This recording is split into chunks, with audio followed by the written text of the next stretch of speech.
You can all see war in the headlines, missiles, airstrikes, talks of ceasefire. But did you know that the real preparation for the next war is happening quietly, far away from battlefields? We are talking about massive bases being built or being reinforced by the world's top military powers.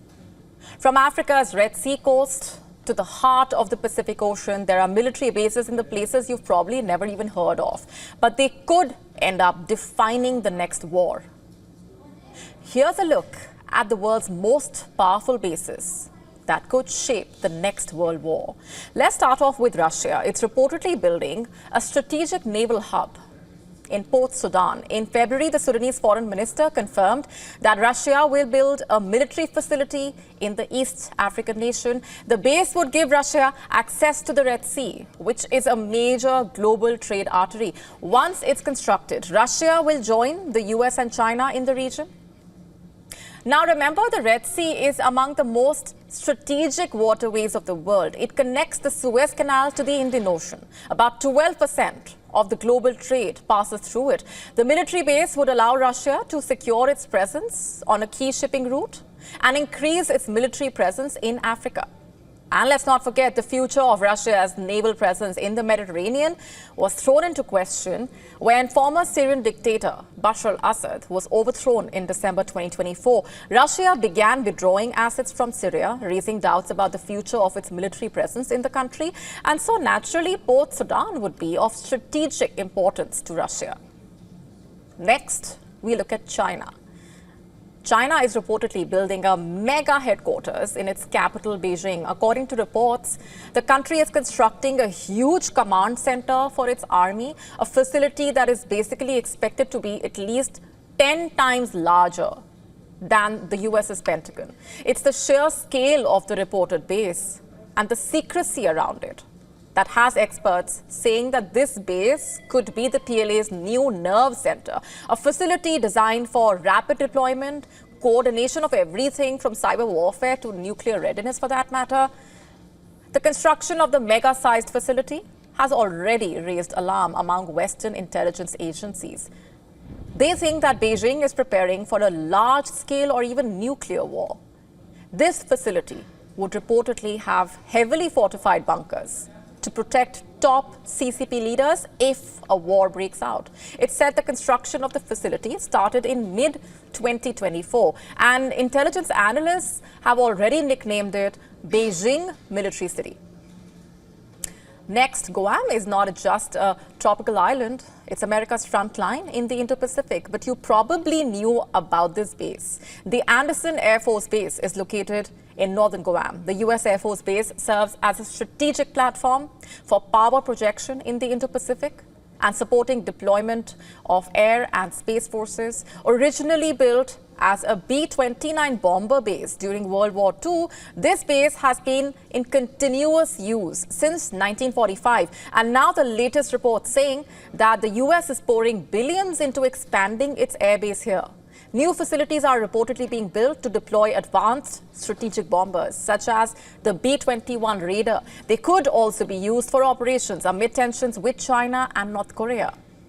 Guam could be the launch pad for American forces in case a war breaks out with China.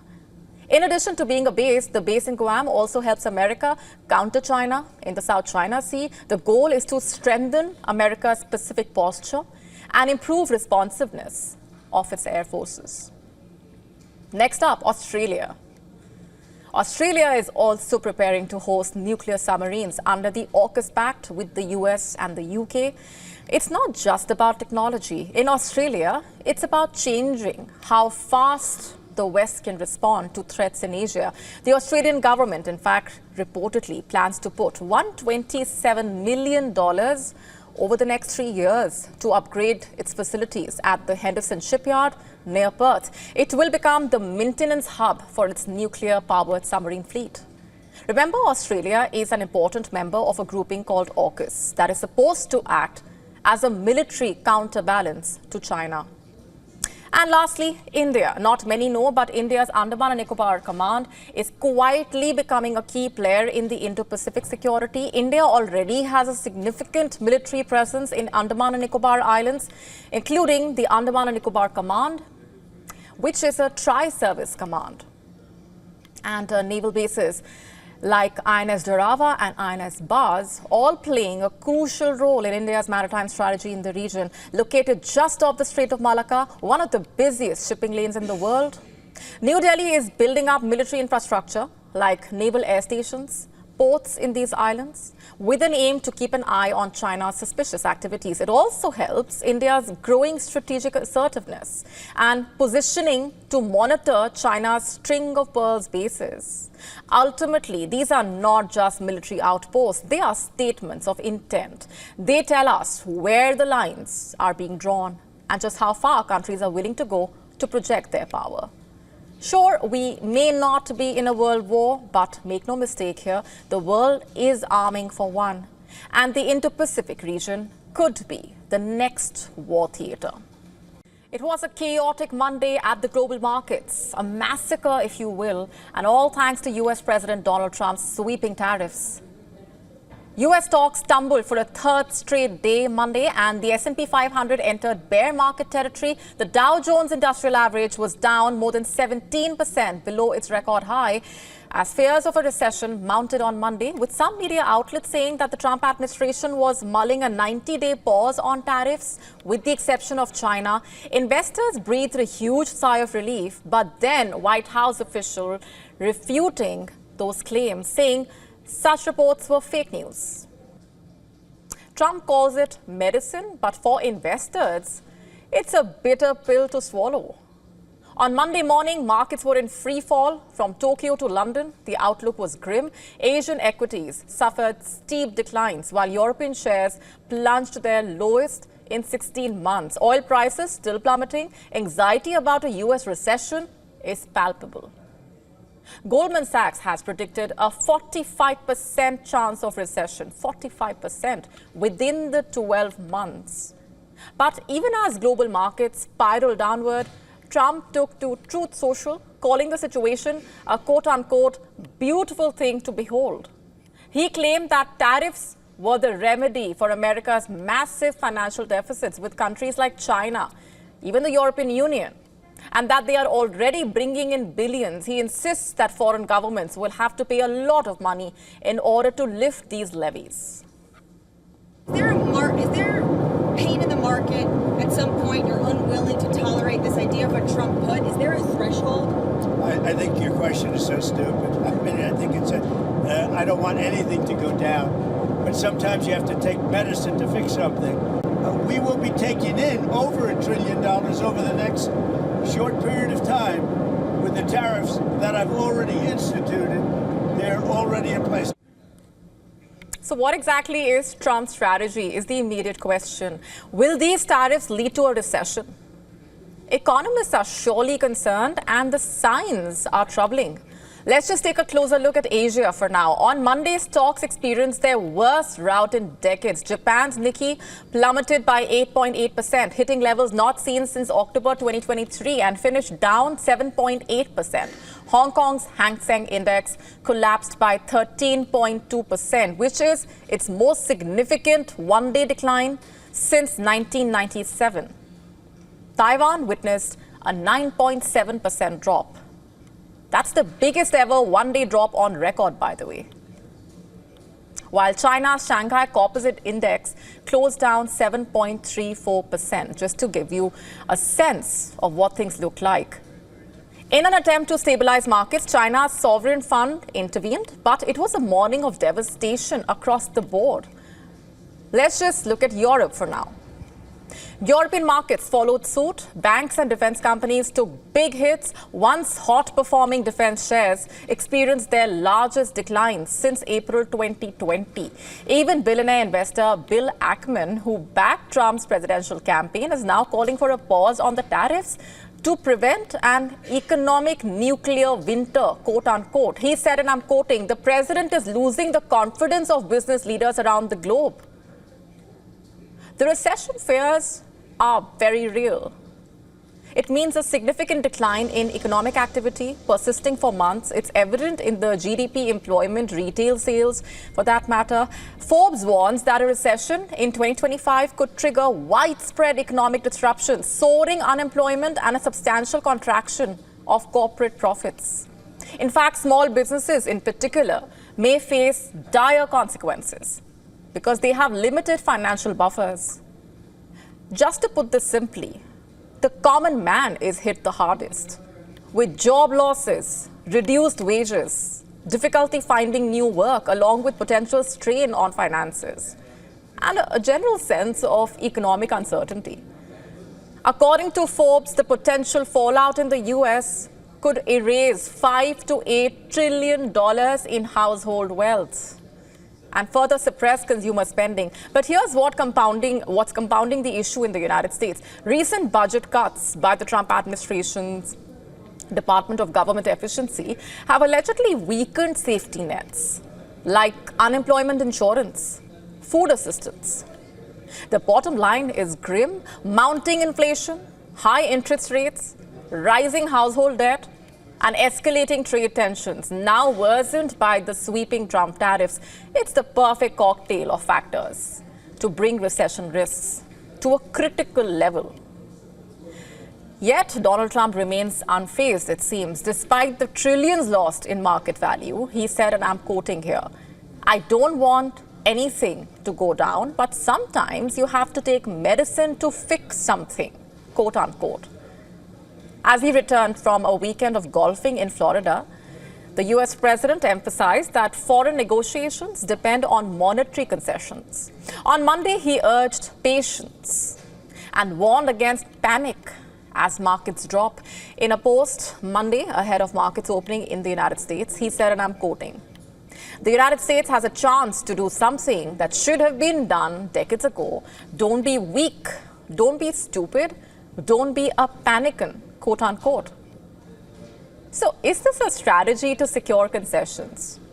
Or will this redefine US trade policy permanently? The short and simple answer is we don't know. Even investors and political leaders, for that matter, are struggling to understand Trump's true intentions. Denmark's foreign and trade minister, in fact, has described the tariffs as an attack on free trade essential for global prosperity. On Monday, President Trump said that countries from all over the world are talking to the US after he announced the reciprocal tariffs last week. He said that tough but fair parameters are being set and specifically mentioned that the Japanese Prime Minister is sending negotiators. Taiwan's president has reportedly proposed zero tariffs to facilitate talks and has promised that Taiwanese companies will increase US investments. But even as these discussions continue to unfold, investors are not waiting around. Clearly, gold, which is typically viewed as a safe haven during turmoil, has also suffered as investors sold off to cover losses elsewhere. Now, as the dust settles, one thing is clear: the impact of Trump's tariffs is far-reaching. We are now in an era of uncertainty, to say the least. We now shift our focus to West Asia. Israeli airstrikes,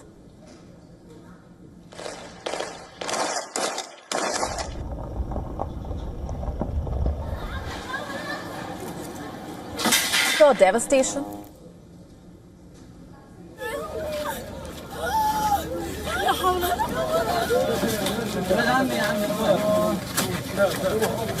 and rising casualties.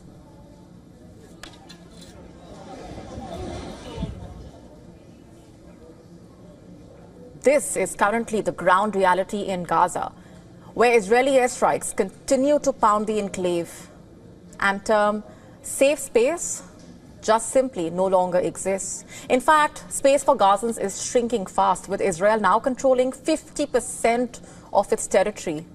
Israel now occupies half of Gaza, and most of this land has been captured by the IDF near the border areas, claimed through razing Palestinian homes, farmland, infrastructure, almost half of which were acquired just over the past few weeks. And as Israel expands its footprint in Gaza and shrinks the space for Palestinians, its attacks continue unabated. Just have a look at these images. Pre-dawn Israeli strikes lighting up the night sky near the Al-Aqsa hospital in Deir al-Bala. Loud explosions sending people fleeing for cover. Scenes from the aftermath of the strike depicting the scale of devastation. Buildings flattened, rubble just about everywhere. Our houses were hit, so we came here as displaced, and they also hit us here. Where shall we go? Where do we go? If there is no safety here, in our houses there is no safety. Wherever we go, there is no safety. Where can we go? Tell us. Where do we go? Where? When? And further south, a strike on a tent in Khan Yunis killed a local journalist and injured at least 9 others. Footage from the scene showing Gazans attempting to douse the blaze. Another strike in Khan Yunis hit a building. Rescuers can be seen looking for survivors there amid heaps of rubble, transporting them to ambulances, while others who managed to escape the strike appeared to be in utter disbelief and in shock.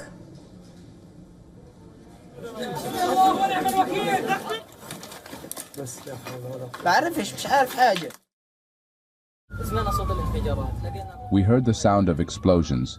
Then rubble started flying over us, so we went down to see what was happening. We saw that the Israeli army had targeted the family home of my uncle Abu Asad al-Nafar. We tried as much as possible to rescue the wounded and look for survivors. We were surprised to see that most of those martyred were children.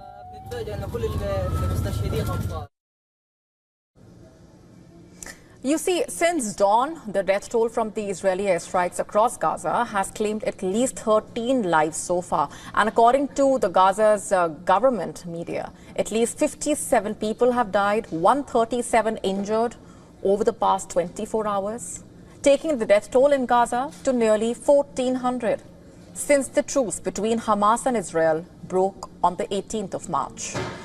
The total number of casualties since the war broke out now standing at nearly 51,000. With over 115,000 injured, nearly 18,000 of the casualties children, around 12,000 women. Across the other side of Palestine, Palestinians living in West Bank and Jerusalem held a general strike in support of Gaza. Shuttered shops, desolated streets with little to no vehicular movement could be spotted across these parts. Today, in Hebron is a general strike by all the Arab people in solidarity with Gaza. We see sights of children that are unspeakable. We can only say, God is sufficient for us, and He is the best disposer of affairs. People today continue, and God willing will continue with the strike, because the situation is difficult. May God be with the people.